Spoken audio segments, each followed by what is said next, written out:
नमस्ते बेटा। आज हम आपकी जो पाठ्य पुस्तक है क्षितिज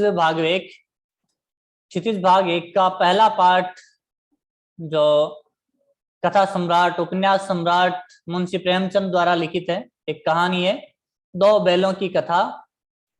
उस कहानी वाले पाठ को शुरू करेंगे। सबसे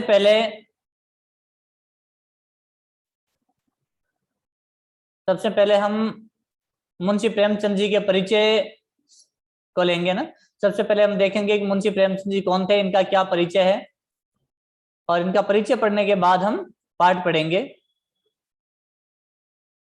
ये देखिए, आपका जो पहला पाठ है क्षितिज भाग प्रथम का ना, और गद्य भाग में पहला पाठ है। प्रेमचंद इसके लेखक हैं, मुंशी प्रेमचंद। अब ये कौन थे, कहाँ के थे, इनके जीवन के बारे में, इनके कृतित्व के बारे में, इन्होंने क्या लिखा, किस तरह का लिखा, उसके बारे में थोड़ी जानकारी लेते हैं और फिर इनकी कहानी पढ़ेंगे हम। दो बैलों की कथा बहुत सुंदर अच्छी कहानी है। तो पहले इनके बारे में थोड़ी जानकारी ले लेते हैं, ये कौन थे, कहाँ के थे। पहले इसे पढ़ते हैं हम।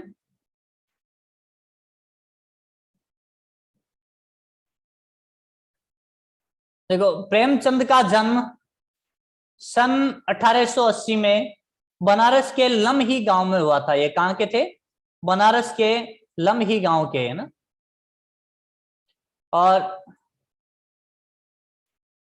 इनका जन्म हुआ था सन 1880 में। क्या होता है कि लेखक से संबंधित भी प्रश्न आते हैं। अपनी जो परीक्षा होती है उस परीक्षा में लेखक परिचय से संबंधित भी प्रश्न आते हैं, इसलिए इनका लेखक परिचय भी ध्यानपूर्वक पढ़ना चाहिए। लेखक परिचय से या इनके परिचय के बीच में से भी कोई बात पूछ ली जाती है, इसलिए विशेष ध्यानपूर्वक परिचय पढ़ना है। प्रेमचंद जी का जो जन्म है वह 1880 में बनारस के लमही गांव में हुआ था। उनका मूल नाम धनपत राय था। इनका मूल नाम क्या था? विशेष बात है, इनका मूल नाम था धनपत राय, जबकि देखो हमने यहाँ नाम पढ़ा है प्रेमचंद। इसका मतलब इनका जो मूल नाम है प्रेमचंद नहीं था, इनका मूल नाम था धनपत राय। ठीक है। प्रेमचंद का बचपन अभाव में बीता और शिक्षा बीए तक ही हो पाई। इनका जो बचपन था बहुत ज्यादा अभाव में बीता, बहुत ज्यादा कमियों में गुजरा, गरीबी हालत में गुजरा, और इनकी जो शिक्षा है वह बीए तक ही हो पाई। बैचलर ऑफ आर्ट्स मतलब स्नातक जिसे कहते हैं अपने हिंदी में, इंग्लिश में कहते हैं आप ग्रेजुएट। तो ग्रेजुएशन की इन्होंने, स्नातक की, और उन्होंने शिक्षा विभाग में नौकरी की। फिर उन्होंने स्नातक करने के बाद में, जब अंग्रेजों का भारत में यहाँ शासन था उस समय की बात है, तो उन्होंने शिक्षा विभाग में नौकरी की, परंतु असहयोग आंदोलन में सक्रिय भाग लेने के लिए सरकारी नौकरी से त्याग पत्र दे दिया। गांधी जी ने एक आंदोलन चलाया था, असहयोग आंदोलन। उस आंदोलन में इन्होंने सक्रिय भागीदारी निभाई, ये भी उस आंदोलन में शामिल हुए, और सरकारी जो नौकरी थी उससे त्याग पत्र दे दिया। क्योंकि उस समय सरकारी नौकरी किनके अधीन हुआ करती थी? अंग्रेजों के अधीन। भाई सरकार अंग्रेजों की थी उस समय, तो अंग्रेजों के लिए नौकरी करने से इन्होंने मना कर दिया, त्याग पत्र दे दिया कि मैं ये नौकरी नहीं करूंगा, इस्तीफा दे दिया इन्होंने, और लेखन कार्य के प्रति पूरी तरह समर्पित हो गए। और ये किस कार्य से जुड़ गए? लेखन कार्य से। लेखन कार्य ना, लिखने का कार्य। और ये जनता को जागरूक करने के लिए कहानियों के माध्यम से, उपन्यास के माध्यम से, नाटक के माध्यम से लोगों को जागरूक करने लगे, और ये लेखन कार्य में पूरी तरह से समर्पित हो गए, पूरी तरह से उसी कार्य में लग गए। सन 1936 में, देखिए इनका जन्म हुआ था 1880 में, जन्म याद रखना है, जन्म हुआ था सन 1880 में, और सन 1936 में इस महान कथाकार का देहांत हो गया। क्या हो गया? इस महान कथाकार का देहांत हो गया, देहावसान हो गया, स्वर्गवास हो गया। तो लगभग 56 वर्ष की उम्र, लेकिन इस 56 वर्ष की उम्र में इन्होंने ऐसा क्या किया कि आज इनके लिखे हुए पाठ हम पढ़ रहे हैं। तो इसके बारे में भी जानकारी लेंगे हम कि इन 56 वर्षों में इन्होंने क्या लेखन कार्य में ऐसा कुछ क्या कर दिया।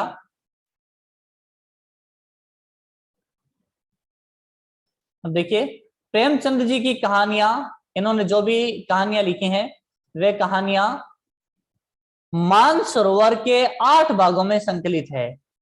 इनकी जितनी भी जो कहानियां हैं वो एक मानसरोवर नाम की जो पुस्तक है, एक पुस्तक नहीं है, वो कितनी है, 8 भागों में मानसरोवर नाम पूरे संग्रह का, और 8 भागों में वह संकलित है, सारी कहानियां उनमें संकलित हैं। और सेवा सदन, प्रेमाश्रम, रंगभूमि, कायाकल्प, निर्मला, गबन, कर्मभूमि, गोदान, इनके प्रमुख उपन्यास हैं। क्या है, उपन्यास। यह भी एक गद्य की विधा होती है, जैसे कहानी होती है वैसे ही एक गद्य की विधा होती है। और ये जो प्रमुख उपन्यास इन्होंने लिखे हैं उनका नाम लिखे हुए हैं, सेवा सदन, प्रेमाश्रम, रंगभूमि, कायाकल्प, निर्मला, गबन, कर्मभूमि और गोदान। ये इनके प्रमुख उपन्यास जो बहुत ज्यादा प्रसिद्धि प्राप्त उपन्यास हैं वे रहे हैं। उन्होंने हंस, जागरण और माधुरी, इन 3 पत्रिकाओं का संपादन भी किया है। कौन कौन सी, हंस, जागरण, माधुरी आदि ये जो पत्रिकाएं हैं, इन पत्रिकाओं का संपादन भी किया इन्होंने, इनसे भी जुड़े हुए रहे। कथा साहित्य के अतिरिक्त प्रेमचंद ने निबंध एवं अन्य प्रकार का गद्य लेखन भी प्रचुर मात्रा में किया है। अब ये देखिए, ये जरूरी नहीं कि इन्होंने केवल कथा साहित्य ही लिखा हो, इन्होंने सिर्फ कथा साहित्य ही नहीं लिखा, बल्कि कथा साहित्य के अलावा जो गद्य की विधाएं होती है उनमें निबंध और अन्य विधाओं में भी अपनी लेखनी चलाई है। बहुत सारा लेखन कार्य इन्होंने किया, निबंध भी लिखे हैं और भी कुछ लिखे हैं। फिर प्रेमचंद साहित्य को सामाजिक परिवर्तन का सशक्त माध्यम मानते थे। क्या मानते थे, कहा भी जाता है साहित्य समाज का दर्पण होता है। क्या होता है, साहित्य समाज का दर्पण होता है। जिस समय जैसा समाज रहा है उसके बारे में अगर हमें जानकारी लेनी है तो हमें उस समय के समाज में लिखे गए साहित्य को पढ़ना होगा, जिससे कि हम उस समाज को पूरी तरह से समझ सकें। तो प्रेमचंद जी भी मानते थे कि साहित्य है वह सामाजिक परिवर्तन का सशक्त माध्यम है, समाज में परिवर्तन लाने के लिए एक शक्तिशाली माध्यम है, जिसमें इतनी शक्ति है वो कि समाज में परिवर्तन ला सकता है। उन्होंने जिस गांव और शहर के परिवेश को देखा और जिया, उसकी अभिव्यक्ति उनके कथा साहित्य में मिलती है। जिस गांव में वे रहे, जिस शहर में वे रहे, जैसे परिवेश में, जैसे माहौल में वे रहे, उस परिवेश को देखा और उस परिवेश को उन्होंने जिया भी, और उसकी अभिव्यक्ति जो आसपास उन्होंने देखा, जो भी आसपास उनके घटित होता था, जैसे लोग थे और आपसी लोगों का जो व्यवहार था, जैसा भी सामाजिक ताना बाना था, ढांचा था, जो भी रीति रिवाज थे, उनके अनुसार उसकी जो अभिव्यक्ति है उनके कथा साहित्य में वह मिलती भी है। उन्होंने जो भी कहानियां लिखी हैं, उनके जो पात्र हैं, उनके जो चरित्र हैं, उनकी जो भी घटनाएं हैं, वह उनके समय, उनके गांव और शहर में आसपास में देखी हुई घटनाओं पर आधारित हैं। किसानों और मजदूरों की दयनीय स्थिति, इनका जो साहित्य है, कथा साहित्य या जो भी साहित्य है, उपन्यास है, नाटक है, जो भी है, उनमें क्या मिलता है, इनके साहित्य में किसानों और मजदूरों की दयनीय स्थिति पर लिखा गया है कि अंग्रेजों के समय में किसानों की क्या स्थिति थी, मजदूरों की क्या स्थिति थी, किस तरह से वह स्थिति दयनीय बन गई थी ना, जिसको देखकर दया आए मन में, ऐसी स्थिति थी किसानों और मजदूरों की। दलितों का शोषण होता था, समाज में स्त्री की दुर्दशा थी, और स्वाधीनता आंदोलन आदि उनकी रचनाओं का मूल विषय रहा है। इन्होंने जो भी लिखा है उस लेखन का जो मूल केंद्रित विषय रहा है, वह केंद्रित विषय है किसानों और मजदूरों की दयनीय स्थिति, दलितों का होने वाला शोषण, समाज में स्त्री की दुर्दशा और स्वाधीनता आंदोलन। इन सब से जुड़ी हुई कहानियां, उपन्यास जो भी लिखे हैं वे इन्हीं से संबंधित घटनाओं पर लिखे हैं। अब देखिए आगे बढ़ते हैं।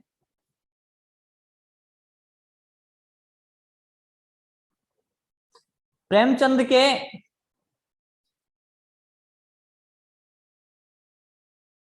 एक वेट करना बेटा।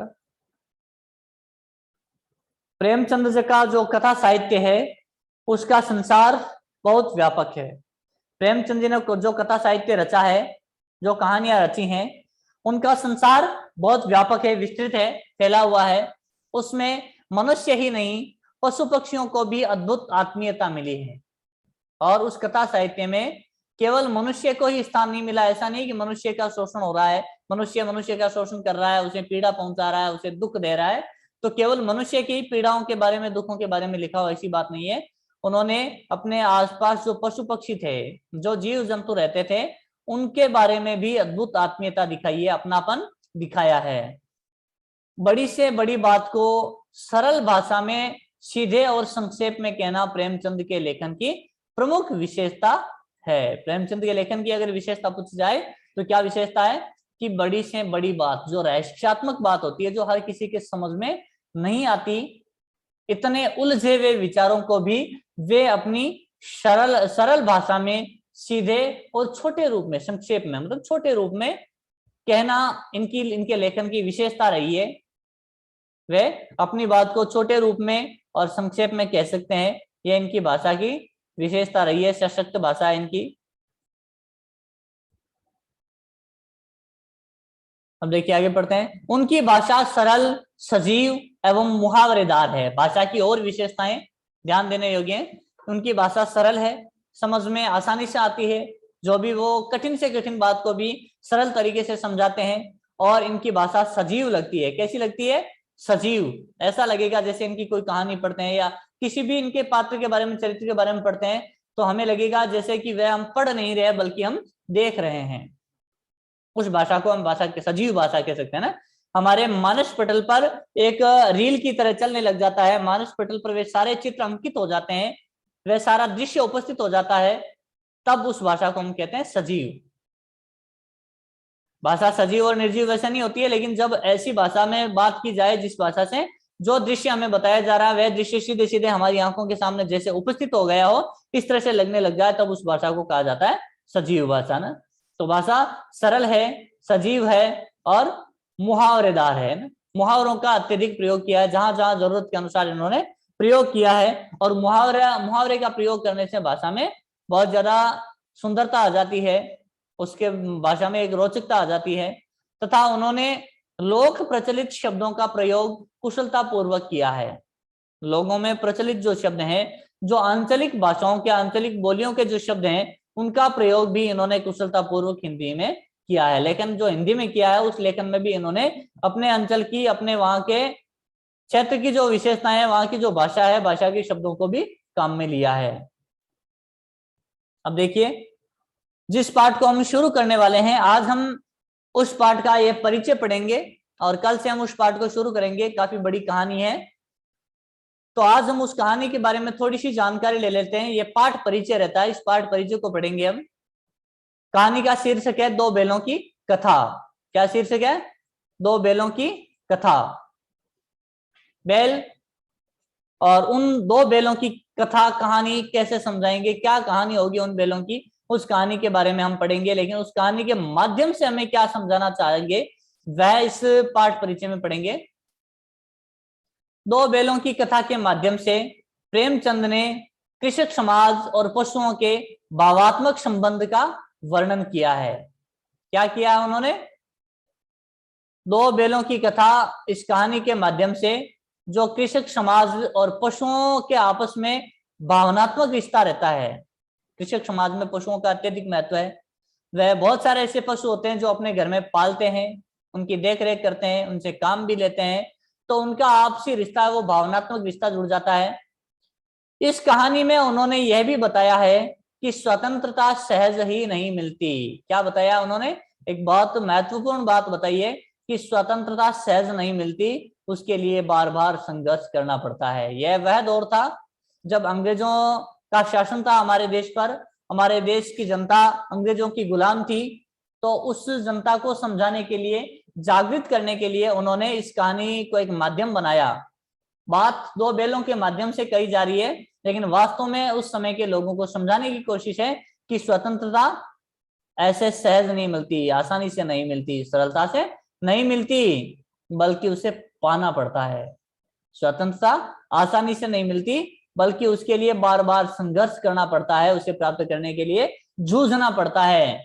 ऐसे ही स्वतंत्रता नहीं मिला करती है, कोई ऐसे ही झोली में नहीं डाल देता आजादी, उसके लिए संघर्ष करना पड़ता है, लड़ना पड़ता है, उसके लिए मरना कटना भी पड़ता है।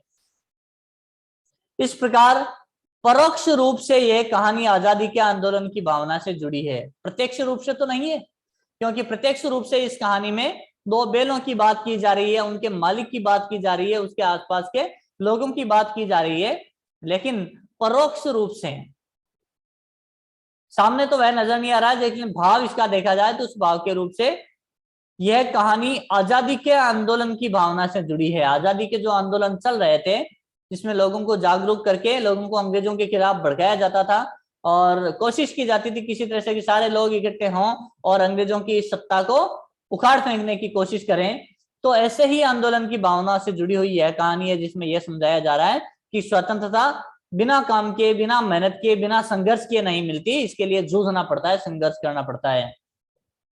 इसके साथ ही इस कहानी में प्रेमचंद ने पंचतंत्र और हितोपदेश की कथा परंपरा का उपयोग और विकास भी किया है।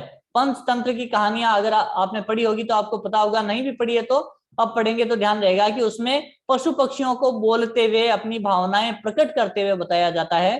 तो उसी तरह से इस कहानी में भी दो बैलों को आपस में बातें करते हुए, मनुष्यों से बात करते हुए बताया गया है।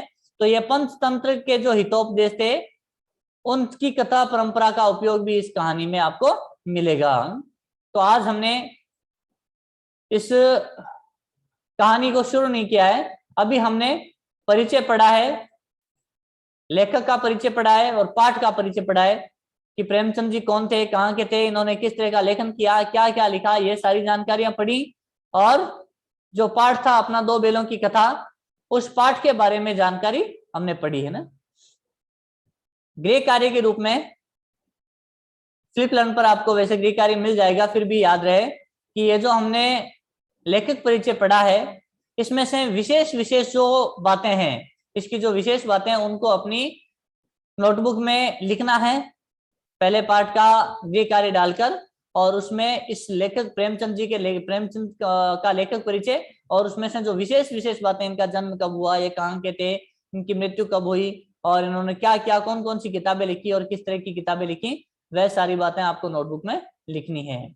आज के लिए बस इतना ही। कल इस कहानी को, अगली क्लास में इस कहानी को हम शुरू करेंगे। बहुत अच्छी कहानी है।